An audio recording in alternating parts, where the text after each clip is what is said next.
The story starts with my being led to my execution for having been a very bad man.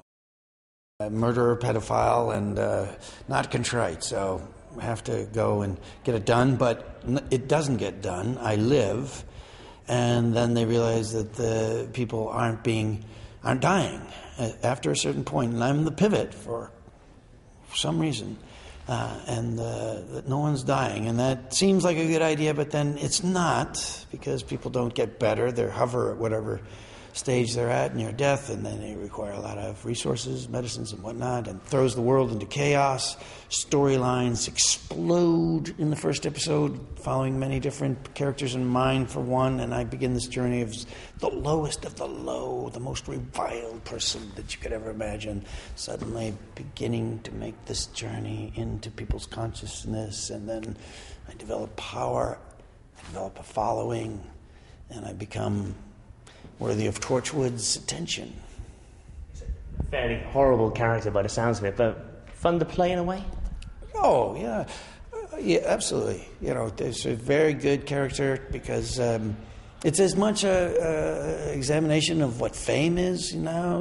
I think we have more celebrities now than ever before with reality television, turning a chair into a hero, that kind of thing. So I'm a bit like the chair in that, it's...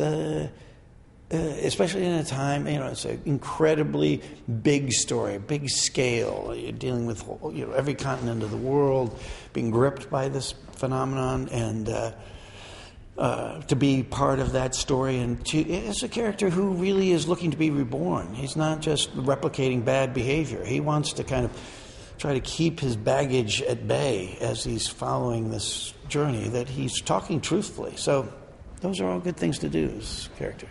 This series seems extremely explosive, and what can you tell us about it? Because it sounds like it's going to be the end of the human race.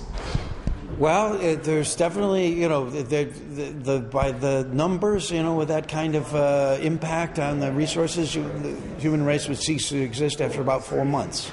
So the ticking clock is ticking loudly in the episodes. What did you know about Torchwood before coming to the role?